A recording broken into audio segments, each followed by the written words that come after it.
74 సంవత్సరాల ఒక తండ్రి తన ముగ్గురు కూతుర్లని ఎంతో కష్టపడి పెంచి, మంచి చదువు చెప్పించి, జీవితంలో అందరినీ బాగా నిలబెట్టారు. కానీ ఆయన చివరి రోజులు ఎలా గడిచాయో వింటే గుండె తరుక్కుపోతుంది. అమ్మ చనిపోయాక తండ్రిని ఓల్డ్ ఏజ్ హోమ్‌లో జాయిన్ చేస్తారు. ఆరోగ్యం బాగాలేదని 20 రోజుల ముందే చెప్పినా ఒక్క కూతురు కూడా చూడ్డానికి రాలేదు. చివరికి ఆయన చనిపోయిన తర్వాత కూడా అంతిమ యాత్రకి ఒక్కళ్ళు కూడా రాలేదు టైం లేక. ముగ్గురు కూతుర్లు ఇండియాలోనే ఉండేది, ఫారెన్‌లో ఏం కాదు. పెద్ద కూతురు 5,100 పంపించి కార్యక్రమాలు చెయ్యండి, వీడియో కాల్‌లో చూపిచ్చండి అంటుంది.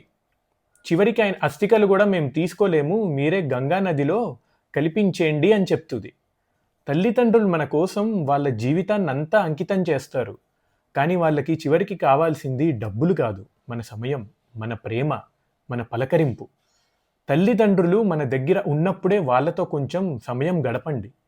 ఎందుకంటే ఒకరోజు అరే ఇంకా ఒక్కసారి మాట్లాడితే బాగుండేది అని అనిపించినా ఆ అవకాశం మళ్ళీ రాదు. ఈ వీడియోని మీ కుటుంబంలో ప్రతి ఒక్కరికి పంపండి.